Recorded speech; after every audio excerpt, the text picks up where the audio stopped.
एक मुसीबत नन्ही सी। अकीला की माँ ने नाश्ते के समय उसे यह खबर सुनाई। दिवाली की छुट्टियों में हमारे यहाँ मेहमान आ रहे हैं। उन्होंने चहकते हुए कहा। ज़रा सोचो तो अकीला, वे कौन है? अकीला अपना टोस्ट चबाते हुए बुदबुदाई। वह गर्दन टेढ़ी करके अपनी निगाह अपने पिता के अखबार के आखिरी पन्ने पर टिकाई थी। उसने मन ही मन सोचा कि उसकी अनेक मौसियों, बुआओं, चाचाओं, मामाओं और उनके बेटे बेटियों में से अब की बार कौन धावा बोलने वाला है। अरुण अंकल और वृंदा आंटी हस्टन से आ रहे हैं, उसकी माँ ने कहा। फिर एक नाटकीय विराम के बाद बोली, सुजॉय भी उनके साथ आ रहा है। इतने सालों बाद अपने पुराने दोस्त से मिलकर तुम्हें कितना मज़ा आएगा। अकीला अपनी कुर्सी पर सीधे होकर बैठ गई। उसकी आंखें उत्साह से चमक रही थीं। वे कब तक आएंगे? उसने पूछा। सुबह सुबह का आलस गायब हो चुका था। वे 1 महीने में यहाँ आ जाएंगे। तब तक तुम्हारी परीक्षा भी हो जाएंगी और तुम्हें खूब आनंद आएगा। यह रही वृंदा आंटी की चिट्ठी, उसकी माँ बोली। अकीला आने वाले मेहमानों के बारे में सोचकर मुस्कुराई और चिट्ठी ले ली। उसके मन में सुजय के साथ बिताए समय की बड़ी मधुर स्मृतियाँ तैर रही थीं। अरुण अंकल और अकीला के पिता कॉलेज में सहपाठी थे। फिर दोनों को मुंबई में नौकरी मिल गई। उसके बाद संयोग से दोनों पड़ोसी हो गए। अकीला और सुजय हम उम्र थे और उनकी रुचियां भी समान थीं। उन्हें बाहर खेले जाने वाले खेल और जानवर पसंद थे। वे कई बार साथ साथ तैरने और टेनिस खेलने जाते थे। दोनों पालतू जानवरों के दीवाने थे और उन्हें घर पर रखने के लिए मचलते थे, किंतु अपने अनिच्छुक माता पिता को मनाने में असफल रहे थे।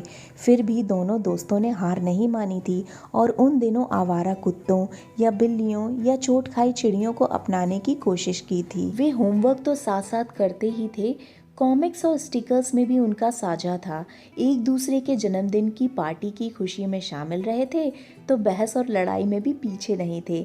अक्सर हाथापाई भी हो जाती थी, लेकिन एक दूसरे का साथ नहीं छोड़ते थे। जब अकीला और सुजय तकरीबन 11 साल के थे तभी अरुण अंकल को अमेरिका जाने का मौका मिला। अकीला को याद आया कि जब सुजय ने उसे यह खबर दी थी तो वह चकित रह गई थी और उसे विश्वास नहीं हुआ था। फिर तो समय के जैसे पंख लग गए थे और 6 महीने के अंदर अंदर सुजय का परिवार हस्टन चला गया था। इस बात को 5 साल हो चुके थे। दोनों परिवारों में चिट्ठी पत्री का व्यवहार था और कभी कभी क्रिसमस कार्ड भी भेजे जाते थे, किंतु पड़ोस में रहने के समय का मेल जोल कुछ और ही था। चिट्ठी में वृंदा आंटी ने सूरज के बारे में ज़्यादा कुछ नहीं लिखा था, इसीलिए चिट्ठी मोड़कर रखते हुए अकीला के मन में यही विचार आ रहे थे कि इतने दिनों के बाद उससे मिलने पर कैसा लगेगा।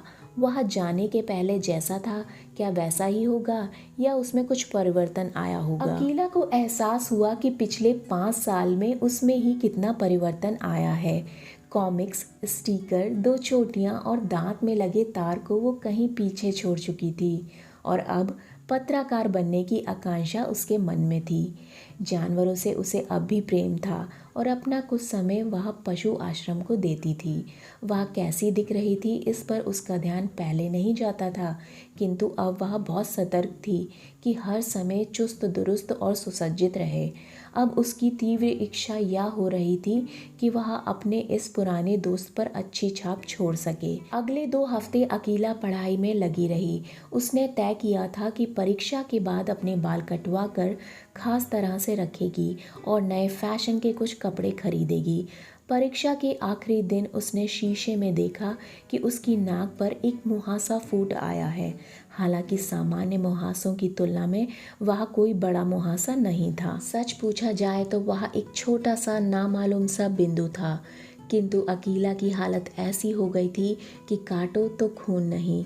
उसे आज तक एक भी मुहासा नहीं हुआ था, पर अब यह मुसीबत गले पड़ ही गई। वह उदास भाव से मुहासे को निहारती रही।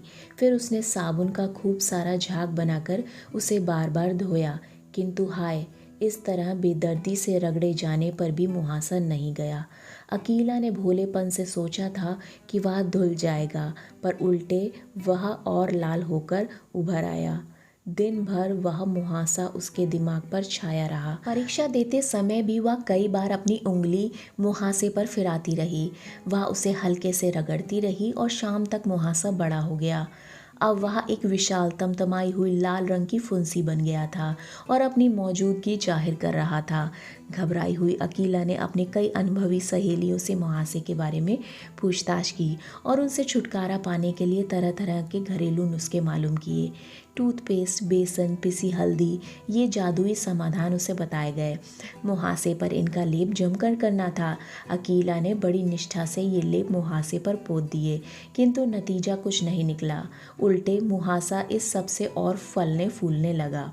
वह न केवल और उभर आया, बल्कि अकीला की नाक पर ढेर सारे छोटे छोटे मुहासे और भी निकल आए। मुहासों की इस नई पलटन को अकीला ने अविश्वास और भय के साथ देखा। एक मुहासा क्या कम था जो यह गाज भी गिर पड़ी। अकीला को पक्का विश्वास हो गया कि वह भयानक और भद्दी लग रही है। यही सोच सोचकर उसका दिल बैठ गया। कितने अफसोस की बात है कि यह इसी समय होना था जबकि वह अपने दोस्त के सामने बहुत अच्छी दिखने के लिए आतुर थी। अब तो बाल कटाने और नए कपड़े खरीदने में भी उसका मन नहीं लग रहा था। उसकी माँ ने जब उसे घर में मुंह लटकाए देखा तो उन्होंने उसे समझाया, मुहासे होने से कोई आसमान नहीं गिर पड़ा है। उन्होंने सख्ती से कहा, किसी का ध्यान इस पर नहीं जाता है, इतना परेशान क्यों होती हो अकीला?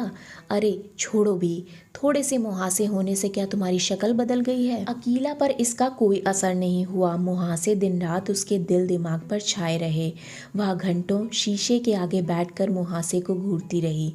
जब वह बाहर जाती तो उसे लगता कि सब उसे ही घूर रहे हैं। आखिर तंग आकर उसकी माँ उसे त्वचा विशेषज्ञ के यहाँ ले गई। डॉक्टर ने सारी समस्या सहानुभूतिपूर्वक सुनी और अकीला की मुहासों से भरी नाक की गंभीरता से जांच की। अकीला राई को पहाड़ बना रही है, उसकी माँ ने नाराजगी से कहा। यह कोई बीमारी नहीं है, पर मैंने सोचा कि सबसे अच्छा उपाय यही होगा कि आपके पास लाया जाए और इसे यह बात आप समझाएं। डॉक्टर अकीला के विषाद भरे चेहरे को देखकर मुस्कुराया। यह बड़ी आम समस्या है, उसने कहा। मुहासों के साथ ही बच्चे बड़े होते हैं और फिर तुम्हारे मुहासे इतने घने तो नहीं। आपको यह घने नहीं लगते? अपनी नाक को रगड़ते हुए अकीला बरस पड़ी। ना ना ना, यही तुम्हारी समस्या का कारण है, डॉक्टर ने तपाक से कहा। मुहासों को छुओ मत, इससे ये फैलते हैं और बड़े हो जाते हैं। तुम्हें मेरे बताए कठोर नियमों का पालन करना होगा। खूब सारा पानी पियो, हरी पत्तेदार सब्जियां और फल खाओ, तली और मीठी चीज़ें कम करो। बस अब इसी की कमी रह गई थी। यह सोचकर अकीला एक ठंडी सांस भरकर रह गई। उसे समोसे, आलू के चिप्स और मसालेदार चाट बहुत पसंद थे, किंतु मुहासों से छुटकारा पाने के लिए उसे इन चीज़ों को त्यागना ही होगा। मुहासे पर लगाने के लिए क्रीम तुम्हें दे रहा हूँ, डॉक्टर ने कहा। रात में सोने से पहले इसे लगाना है। फिर मुहासे कब तक ठीक हो जाएंगे? अकीला ने बिना किसी लाग लपेट के पूछा। 1 हफ्ते से ज़्यादा नहीं लगना चाहिए। बात यह है कि हमारे यहाँ मेहमान आने वाले हैं। डॉक्टर दबी सी हंसी हंसकर बोला, देखो कब तक ठीक होते हैं, पर हाँ तुम इनकी चिंता बिल्कुल मत करना, इससे मुहासे और भी बढ़ जाते हैं। अगले हफ्ते अकीला डॉक्टर के निर्देशों पर पूरी लगन से अमल करती रही। उसने कच्चा सलाद और पालक खाया, जबकि उसकी सहेलियां कोका कोला पीती रहती थी।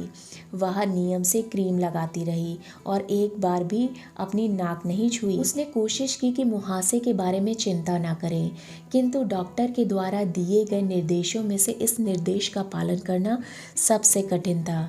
जहाँ उसके मन में सुजय से मिलने के ख्याल से बड़ा उत्साह था, वहीं उसे बार बार लग रहा था कि मुहासे उसकी सारी खुशी पर पानी फेर देंगे। वह सप्ताह आया और चला भी गया। अब मेहमानों के आने में 2-1 दिन ही बचे थे। कठोर नियम पालन के बावजूद अकीला के चेहरे पर मुहासे मौजूद थे।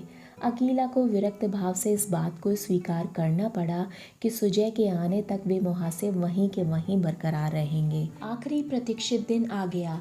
अकीला अपने पिता के साथ मेहमानों को लेने के लिए हवाई अड्डे जा रही थी। वह बड़ी सावधानी से तैयार हुई और फिर चेहरे पर मेकअप किया। उसकी कोशिश थी कि मुहासे को जितना संभव हो सके उतना तो छिपा ही लिया जाए। चलते चलते शीशे में एक आखिरी नज़र डालने पर उसे महसूस हुआ कि वह इतनी बुरी भी नहीं दिखाई दे रही थी।